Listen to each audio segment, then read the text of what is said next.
paso al profesor Mikko Skarisa. Sí, profesor Mikko Skarisa, profesor en el Instituto de Filosofía de nuestra universidad, que también por tanto tiempo ha participado de forma permanente en la Semana de Estudios Romanos, aportando elementos filosóficos, ¿no? Lectura de textos del mundo estoico, sobre todo en la antigua Roma. Profesor Skarisa va a presentar su ponencia ¿Cómo se ha de vivir una vejez honorable? De Senectute de Cicerón. Muchas gracias por la aceptación a presentar una ponencia aquí en este grupo, y por otro lado también gracias a todos los participantes. A pesar de la hora, todavía tienen paciencia. El trabajo que voy a leer está motivado por la publicación aquí en Chile, el año 17, de una edición bilingüe del libro titulado La ancianidad, de Marco Tulio Cicerón.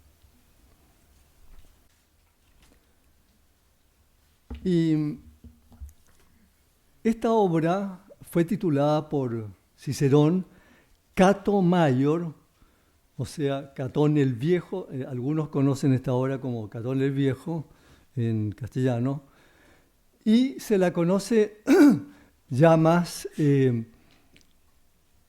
habitualmente como De Senectute, de la ancianidad, por el tema que va a tratar Cicerón allí.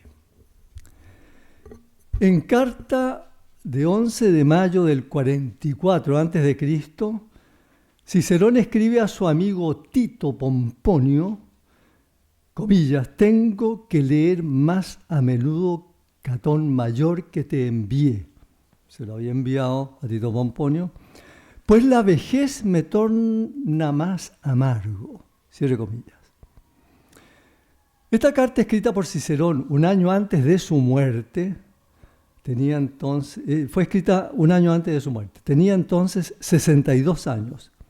Y su amigo Tito Pomponio, a quien dedica la obra, le sobrepasa en 6 años. 68. Es probable que Cicerón presumiera su temprana muerte en razón de los acontecimientos en Roma tras el asesinato de César. De hecho, fue decapitado y su cabeza expuesta en público. Hay otros detalles que no vale la pena mencionar, que son terribles.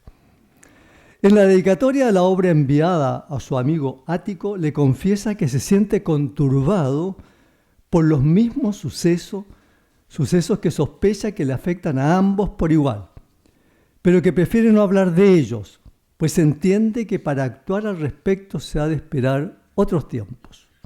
Y prefiere, por tanto, escribir sobre el peso de la vejez que también le afecta a ambos. Las circunstancias políticas en que Cicerón escribe esta obra me permiten asociarla a la de otros grandes autores que expresan sus ideas a modo de testamento para sus discípulos, y justamente enfrentados ante la proximidad de la muerte por razones políticas. Me refiero expresamente a Sócrates, cuyo pensamiento lo recoge Platón en el diálogo Fedón, expresado ante sus discípulos en los días que espera su ejecución. Me refiero también a Boecio, de quien hablé en una jornada pasada, que redacta en prisión su famosa y grandiosa obra La consolación de la filosofía, a la espera también de que se ejecute su condena a muerte. Él era también un político. Ambas obras, tal como pienso también la de Cicerón, tienen la pretensión de dejar a sus discípulos, antes de morir trágicamente, los principios de cómo se ha de vivir la vida, si ella ha de tener algún sentido para uno mismo y para el bien de la patria. Tito Pomponio, el amigo de Cicerón a quien dedica su obra, lleva por sobrenombre Ático, por su formación ateniense, como le señala el mismo Cicerón en la dedicatoria, comillas, pues supe que trajiste de Atenas la moderación y equidad de tu carácter, y no solo el sobrenombre de Ático, pero entiendo que también la humanidad y la prudencia, cierre comillas. De hecho, este tal Ático o Tito Pomponio pertenece, a una familia que debió emigrar a Atenas por motivos políticos y permanecer allí por varios años. Cicerón también se marchó a Grecia por el 79 a.C. al 77 a.C. y estudió en la Academia ateniense, teniendo en esa ocasión como condiscípulo a Ático, como fue también en la Academia, como ocurrió con sus estudios en Roma. La gran amistad surgida entre Cicerón y Ático está registrada en la nutrida correspondencia entre ambos, en especial en las cartas de Cicerón enviadas a su amigo cuando éste está en Atenas. Es importante tener en cuenta la formación académica de Cicerón y la de Tito Pomponio, pues así se explica que la obra esté escrita en forma de diálogo al modo de los diálogos de Platón. Los diálogos platónicos presentan al maestro Sócrates en diálogo con algunos jóvenes que quieren aprender de su sabiduría. Aquí Cicerón presenta a un Catón anciano dialogando con dos admiradores suyos, a saber, Lelio y Escipión, que justamente desean aprender de la sabiduría ejemplar del viejo Catón. Cicerón sigue así el ejemplo de Platón en cuanto prefiere, según declara, presentar un diálogo verosímil sobre el tema a tratar, aun cuando sea un diálogo fingido. Catón había muerto hacía mucho tiempo, pero ajustado a la realidad. Se separa por ello de la ficción mitológica, que era la otra manera de presentar los temas a tratar, porque, según él, esa manera parece ofrecer poca autoridad. Se refiere expresamente a Aristón de Ceos, filósofo del siglo III a.C., quien también escribiera un diálogo titulado sobre la senectud, Periguero. En este diálogo, Aristón de Ceos pone como dialogante a un tal Titonio que se enamora de la Aurora, a quien le pide el don de la inmortalidad para disfrutar su amor. Pero Aurora le dio en cambio el don de la eterna juventud, con lo cual Titonio envejecía siempre algo más hasta que por piedad los dioses le convierten en una cigarra. Cicerón, en cambio, presenta, al igual que Platón, un personaje real, que no desea una inmortalidad terrenal, ni menos una eterna juventud, pues en verdad el hombre por naturaleza envejece hasta tener que afrontar la muerte. De acuerdo al pensamiento griego, hay personas que encarnan el modelo de vida virtuosa y son presentados como modelo a la juventud. Según Cicerón, un tal modelo de vida virtuosa en Roma es Catón. Cabe recordar que los diálogos platónicos eran expresión de una costumbre muy griega, la de los ágapes, en que una reunión amistosa entre viejos y jóvenes se trataba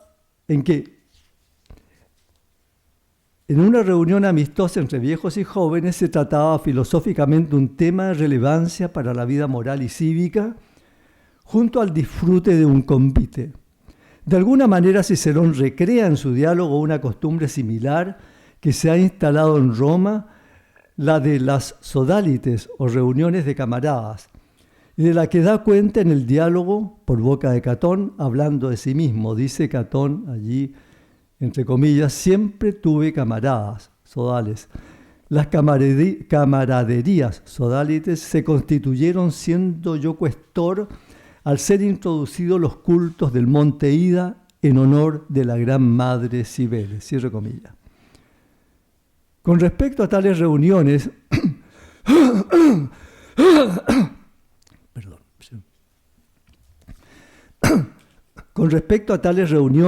de camaradas o amigos, cuenta Catón que en ellas no se reunían tanto para compartir la comida y la bebida, como parecía ocurrir en Grecia, como para disfrutar de la conversación con los amigos reunidos. Es verosímil que Cicerón intentara reflejar en parte tal costumbre en al menos este diálogo de Senectute, como en otro titulado de Amicizia, en los cuales presenta a Catón dialogando con el joven Lelio, uno de los dialogantes en De Senectute. En cuanto al protagonista principal de este diálogo de Senectute, cabe referirse a Catón. Su nombre completo es Marco Porcio Catón Prisco. Vivió desde el 234 hasta el 149 a.C., muriendo a la edad de 85 años, esto es 43 años antes de que naciera Cicerón. En el diálogo aparece teniendo 84 años, esto es un año antes de morir. Comenzó su carrera militar a los 17 años. Aparte de su participación en la guerra, ocupó cargos públicos, destacándose por su severidad como censor. Cuando la guerra no lo reclamaba, se retiraba a su villa, donde cultivaba personalmente su tierra. Como fruto de su actividad agrícola, escribió un tratado de agricultura titulado De Agricultura, del cultivo del campo. Fue además un famoso orador y se le reconoce como fundador de la historiografía latina con su obra Orígenes, en que da una visión de las antiguas ciudades itálicas, entre ellas Roma, desde su fundación. Cicerón, en su diálogo de Amicizia, describe su admiración por Catón como un modelo al decirle a su amigo Tito Pomponio en referencia de Senectute, comillas, pues este género de conversaciones, puesto bajo la autoridad de hombres viejos y estos ilustres, parece tener no sé por qué pacto más gravedad. Así pues, yo mismo leyendo mis cosas me impresiono alguna vez de manera que creo que habla Catón, no yo, cierre comillas. Esto es importante porque así vamos a tener presente de que lo que dice aquí Cicerón en boca de Catón, lo ha hecho propio de él también. En el curso del diálogo se puede apreciar a este hombre como modelo de vida, tanto por su pensamiento como por su actividad privada y pública.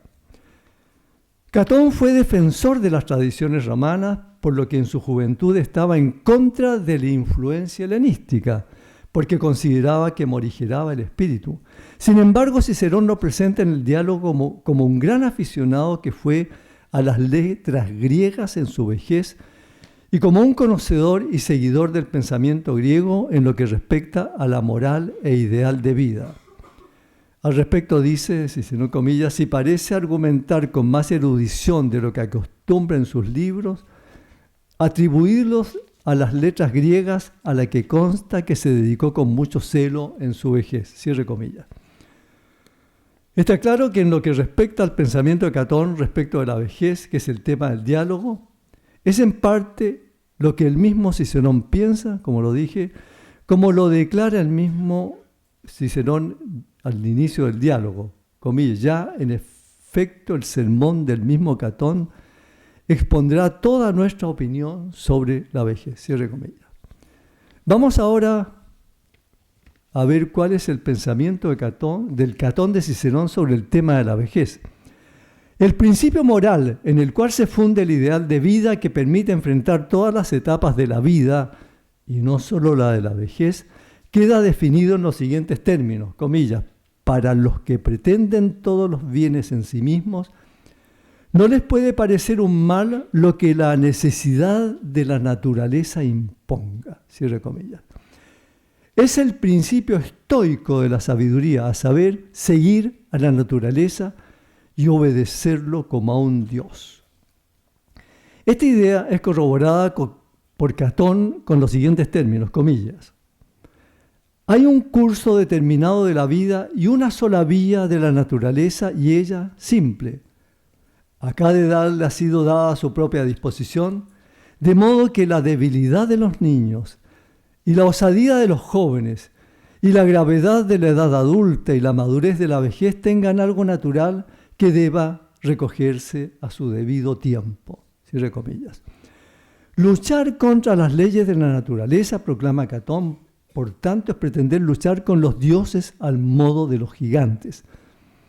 Se refiere con esto a los hijos de Gaia, la tierra, que instigados por su madre se levantan contra los dioses del Olimpo y que tras dura batalla son vencidos y sepultados en el Tártaro. Aún así, sabe que hay quienes encuentran en la vejez una intolerable etapa de la vida, a lo que responde Catón que conforme a la actitud que se tenga frente a la vida, cualquier edad resultará tolerable o intolerable, y no solo la vejez. En la argumentación de sus ideas respecto de la actitud con que se ha de enfrentar la vejez, Catón se hace cargo de 4 razones que llevan a considerar la vejez como algo miserable. 1. El apartamiento de la vida activa. 2. El debilitamiento del cuerpo. 3. La privación de los placeres. Y 4. La proximidad de la muerte. En el diálogo, Catón pasa a exponer su opinión respecto de cada una de estas razones que llevan a considerar la vejez como una carga negativa. En cuanto al apartamiento de la vida activa de parte de los viejos, que se esgrime en contra de la vejez, la cuestión que plantea Catón es de qué actividades se trata. La respuesta es que hay actividades que más que ímpetu y celeridad corporal requieren de la prudencia, la autoridad y el juicio, que no tienden a desaparecer en los viejos, sino más bien a aumentar. A modo de similitud propone el ejemplo de lo que acontece en una nave. No se puede decir que el piloto experimentado no hace nada durante la navegación, porque permanece quieto junto al timón, a diferencia de la tripulación joven que trepa por los mástiles, corre por el puente, vacía la sentina, pero está claro que hace algo más importante y mejor. Catón se pone a sí mismo como ejemplo que no permanece inactivo porque no guerrea, pues indica al Senado qué guerras son convenientes y el modo de hacerlas. Se refiere expresamente a su empeño a que se destruya Cartago. Les recuerda a los jóvenes que le escuchan que por tales razones se le ha dado el nombre de Senado, al Consejo de Estado. Esto es Consejo de Viejos. Viene de la palabra senex, que es viejo. En forma semejante a lo que ha ocurrido en Esparta, la Cedemonia, que a los magistrados se les llama gerontes, es decir, ancianos, y Jerusía al Consejo de Estado, pues está conformada por gerontes. Catón da a entender que aparte de las actividades públicas que pueden ejercer los viejos, están las actividades de los grandes poetas o de los filósofos también, algunos de los cuales se entregaron afanosamente a su actividad intelectual hasta el fin de sus días. Trae a colación lo que se cuenta de Sófocles, quien siguió componiendo tragedias hasta muy avanzada edad, al punto de descuidar la administración de su patrimonio, en vista de lo cual sus hijos lo demandaron ante un tribunal con el propósito de que se le declarara que sus facultades mentales estaban perturbadas y que conforme a la ley semejante a una ley romana, se le privara de la administración de su hacienda por tal motivo. Se cuenta que Sófocles en su defensa leyó a los jueces su obra Edipo en Colono, que estaba terminando por entonces, y preguntó al final si eso era obra de un demente, ante lo cual los jueces lo declararon libre de la acusación de sus hijos. Y menciona una larga lista de intelectuales que no abandonaron su actividad por ser viejos: Homero, Hesíodo, Isócrates, Pitágoras, Platón, entre los cuales se halla Zenón el estoico, que fue conocido en Roma. Pero aparte de los que ocuparon cargos públicos o se dedicaron a la literatura o la poesía, menciona el caso de algunos romanos que se dedicaron a la agricultura, aún en la ancianidad, pensando en las generaciones futuras, entre los cuales se cuenta el mismo Catón. Respecto del cultivo del campo en la vejez se referirá Catón más adelante, al rechazar la tercera razón que se esgrime contra la vejez. En cuanto a la segunda razón para quejarse de la vejez, esto es el debilitamiento del cuerpo, Catón sostiene que cada edad tiene sus propias fuerzas para poder hacer algo. Es tan insensato que un viejo lamente no tener el vigor corporal de los jóvenes como que los jóvenes lamenten no tener las fuerzas de un toro o de un elefante. El principio, pues, es que la naturaleza ha fijado a cada edad el vigor adecuado, la debilidad de los niños, la osadía de los jóvenes, la gravedad del adulto y la madurez del anciano, de modo que en cada etapa de la vida se recogen los frutos que le corresponden a la edad. Si el viejo añora el vigor corporal de la juventud, es tan insensato como si el joven añorara la debilidad de la infancia, o el adulto la agilidad de la juventud, en razón de lo cual los viejos deben tratar de emprender las actividades que no sobrepasen sus propias fuerzas si no quieren sufrir una frustración. En razón del principio natural esgrimido, Catón señala además que en cada etapa de la vida se ha de cuidar la salud corporal de la manera que corresponde, para así asegurar la salud futura. A propósito de ello, hace notar que en muchos casos la falencia de fuerza en la vejez se debe a los excesos cometidos en la juventud. Dado que en toda edad puede ocurrir que uno no pueda valerse por sí mismo, considera que se debe cuidar la salud en todas las etapas de la vida. Catón expone por ello consejos para el cuidado de la salud corporal en la vejez, pero en especial el cuidado de la mente, pues las facultades mentales se van extinguiendo con la edad si no se las alimenta. Compara la mente con una lámpara cuya luz se apaga si no se le echa el aceite que se requiere para alumbrar. En cuanto a la salud del cuerpo, recomienda el ejercicio y la alimentación moderados. Y en cuanto a la mente, en especial el ejercicio de la memoria. Catón, tal como lo cuenta a sus 84 años, reúne documentos de la antigüedad y se halla escribiendo el 7º capítulo, su obra de historia conocida como Orígenes, mencionada anteriormente. Además, aparte de redactar sus discursos importantes que ha pronunciado, dedica al estudio de la literatura griega. Sostiene que ese tipo de actividad hace que la vejez sea casi imperceptible hasta su llegada natural. En cuanto a la tercera razón que produce desencanto por la vejez, a saber, la privación de placeres, Catón parte por exponer su parecer sobre los placeres conforme a su posición estoica. Considera que en este punto la vejez tiene un privilegio respecto de la juventud al verse disminuidos sus placeres. Trae a colación la enseñanza de un antiguo estoico, Arquitas de Tarento, nacido el año 430 a.C. Según él, en la sensualidad está la raíz de las más viles acciones contra el Estado y contra las otras personas, y ello debido a que se opone a la racionalidad, impidiendo la práctica de las virtudes morales.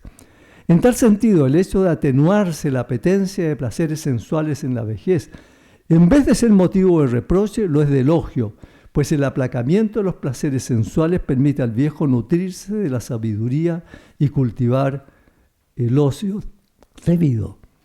Catón hace mención de la costumbre instaurada en Roma en honor a Cibeles de reunirse con los amigos de la que hablé, con quienes se compartía no solo el placer moderado de la comida y la bebida, sino también la conversación en torno a un tema. Se refiere, como dije, a las cofradías o sodalites instauradas en Roma. Menciona el caso de ancianos que cultivaron el ocio gozando de la literatura o creando obras como Nevio con su Guerra Púnica o Plauto con su Truculento. Este último un poeta. Catón termina siendo un dilatado elogio al cultivo del campo del que tenía gran experiencia, como queda testimoniado en su obra de agricultura, también mencionada anteriormente, que es muy importante y existe el texto. Según él, el cultivo del campo es uno de los placeres más gratos para un anciano, llegando a considerar la vida del agricultor semejante a la de un sabio. Junto con hablar del cultivo de la vid, entre otras cosas, habla de los abonos, con respecto a lo cual critica a Hesíodo por no hablar de este asunto en su libro Los trabajos y los días. Considera los injertos como una de las más ingeniosas invenciones de la agricultura. Dada la costumbre de residir en el campo, recuerda que se llamaban viatores a los mensajeros que iban a notificar de la elección como senadores a los que residían en su villa. Respecto de las actividades lúdicas, menciona como propias de los jóvenes el ejercicio de las armas, la equitación, el lanzamiento de la jabalina, los juegos de masa y de pelota, la natación o las carreras. Como propia de los ancianos menciona los dados y las tabas, de los que se puede prescindir, dice, por otras actividades como la lectura. Exhorta a leer los libros de Jenofonte, en especial el económico, pues trata el cultivo del campo como parte de la administración de la casa y como ocupación digna de reyes. En todo caso, recuerda Catón que la vejez honorable es fruto de una juventud virtuosamente vivida. El premio a tal tipo de vejez es el respeto de que son objeto de parte de los más jóvenes, respetabilidad que es la corona de la vejez, que vale más que todos los placeres que otorga la juventud, dice. Finalmente, Catón expone sus argumentos con respecto a la cuarta y última razón en contra de la vejez, esto es la proximidad de la muerte, que es lo que más inquieta a los viejos. Su posición frente a ella es que hay solo dos alternativas. O bien consiste en una aniquilación completa, o bien conduce a la eternidad. Si la primera, entonces la muerte ha de ser indiferente, si es aniquilación. Si la segunda, entonces es deseable. Pero la proximidad de la muerte no es algo que se dé en la vejez, pues también acecha a los jóvenes. Aquí Catón tiene en mente la situación de la salud en los tiempos en que habla, a saber que los jóvenes contraen fácilmente enfermedades graves y de difícil curación, de modo que son pocos los que llegan a viejos. Y se refiere expresamente a su hijo que murió siendo joven. La muerte, pues, es común a todas las edades, dice. La diferencia está en que el joven tiene esperanza de vivir muchos años, pero el viejo ya lo ha logrado. En su situación, el viejo no debe aferrarse al poco espacio de tiempo que le queda ni intentar abandonarlo sin causa. Alude a Pitágoras, quien sostenía que estaba prohibido abandonar el puesto que a uno le toque en la batalla de la vida, sin orden expresa del general que es Dios.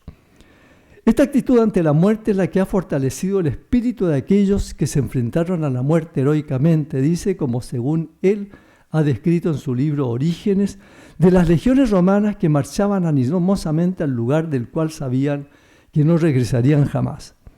A modo de conclusión del diálogo, Catón pasa a exponer su propia idea sobre la muerte, o mejor sobre la inmortalidad.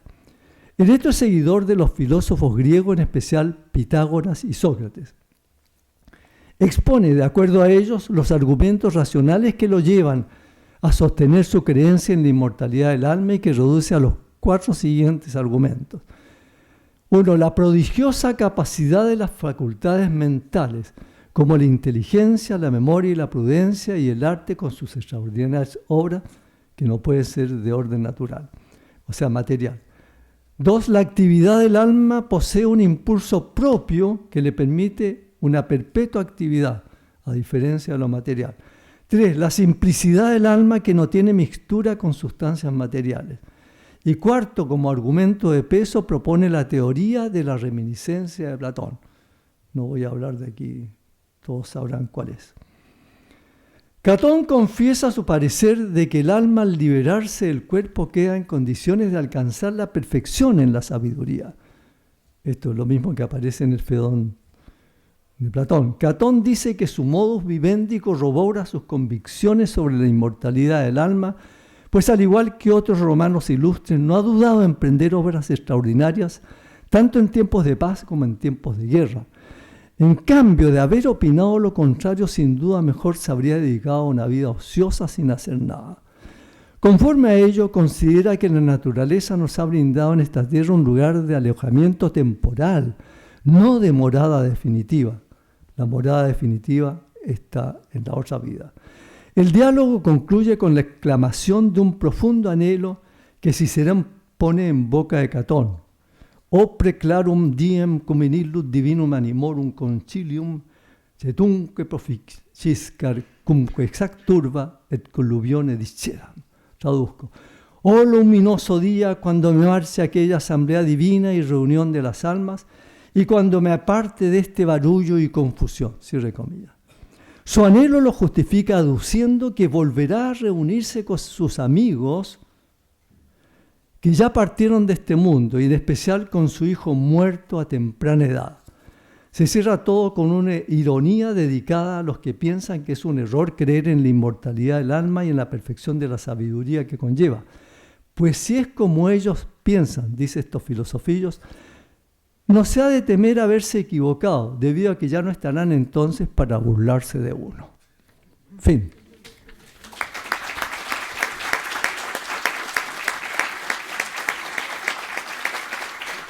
Gracias. Sí. Comentaba mucho sobre la virtud. Y porque había una vida virtuosa, había que ser un joven virtuoso para poder ser en adelante un anciano virtuoso. ¿Cómo se lograba ser virtuoso en ese momento? Porque hablaba de cuidar la mente y el cuerpo, pero no creo que solamente se remita a ser virtuoso o tener una vida virtuosa al cuidado del cuerpo y la mente. Mira, el tema de la virtud es un tema que está presente en todo el pensamiento griego y latino. La virtud consistía en la perfección del hombre en cada etapa. Eso es la más virtud, la excelencia en cada etapa, en lo que se hace y en lo que se piensa.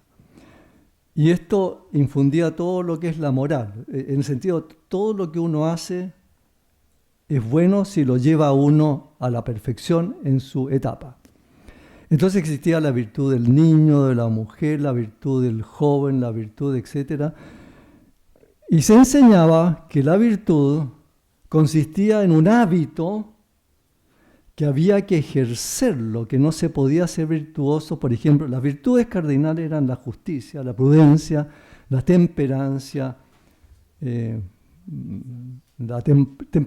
la justicia, fortaleza, que decían que me faltaba. Y en cada etapa había que tener esas virtudes, más otras, las virtudes cívicas, etcétera, etcétera. Y dice, por ejemplo, Aristóteles, que habla de esto en toda su ética Nicómaco, de la virtud y cómo alcanzarla, que es un hábito, de tal manera que no se puede decir que una persona sea justa porque hizo un acto justo. Es justo el que practica la justicia siempre. Y de ahí viene la famosa frase que dice, una golondrina no hace un verano. O sea, un acto virtuoso, un acto de justicia no hace al hombre justo. Un acto de caridad no hace al hombre caritativo. Entonces, se es bueno en la medida en que se practica la virtud que lo lleva a uno a la bondad. Así que se trataba de un hábito que había que inculcarlo en la familia, en la formación. Cuando habla de la educación, por ejemplo, en el libro La Política, Aristóteles, y lo mismo Platón, el tema de la virtud para la cuestión de la política era importante. O sea, se decía que no se podía tener ciudadanos, digamos, no se podía tener un Estado bueno, perfecto, virtuoso, si los ciudadanos no lo eran, porque no se puede imponer todo por leyes. Ese era un tema que tú lo puedes leer en todo el pensamiento clásico, incluso durante toda la Edad Media y comienzo de la Edad Moderna. Entonces, por eso estoy hablando de la... Oye, yo cuando expongo esto, supongo ya eso, que el conocimiento del tema de la virtud, que lo conoce Cicerón, etcétera, etcétera, pero sería otro tema. Pero muy interesante lo que pregunto. O sea, eso era la vida virtuosa, en resumen. Buenas tardes, profesor. La parte final de su ponencia habla sobre la inmortalidad del alma de Platón y también que se ve aquí en Catón. Y más que preguntar algo sobre la ponencia en sí, es sobre qué piensa usted de esto de la inmortalidad del alma. ¿Cuál es su posición? Bueno, yo soy católico y creo incluso en la resurrección de uno, con cuerpo y todo. Aquí es interesante ver que cuando hablan de la inmortalidad en otra vida, están pensando que los seres en su espíritu van a estar en otra vida, como lo señala acá, a tal punto que se va a encontrar con sus amigos, incluso con su hijo. Y si ustedes leen el Fedón de Platón, ahí Sócrates dice que se va, cuando lo quieren rescatar, digamos, los discípulos, de sacarlo ahí, de cuando está en la prisión para que eluda la muerte, él dice no, que se va feliz porque se va a encontrar y menciona a Homero, a todo eso con sus amigos. Entonces, pero no tienen lo que tiene un católico, la creencia en que vamos a resucitar hasta con el cuerpo, no solamente con el alma. Si tú me preguntas a mí qué pienso yo, es decir, encuentro extraordinario que personas que no han conocido la fe cristiana de ninguna manera hayan llegado a ese pensamiento como llegaron Platón, Aristóteles, Cicerón y todos estos. Ese es lo que pienso. Me alegro de encontrar esto en Cicerón. Profesor, primero que nada, me parecía como curioso, sobre todo, este tema de la vejez en la cultura romana, sobre todo comparando con, por ejemplo, la religión vikinga, donde la vejez es mal vista, por ejemplo, y comparándolo con esta, donde tiene ciertas características más positivas. Sin embargo, también me surge la duda, pese a que existen, como usted menciona, el Senado, donde el anciano tiene una gran potestad y igual existen consejos que son únicamente de ancianos, me surge la duda que incluso ahora, por ejemplo, que siempre ha existido como esta lucha entre el que es más joven y el más anciano, donde el joven busca obtener más espacios de poder, a la vez que el anciano afirma de que le falta la experiencia.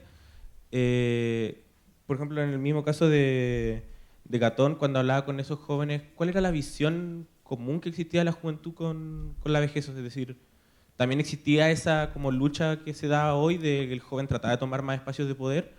¿O ese honor que tenía la ancianidad era respetado casi de una forma dogmática, sin resistencia?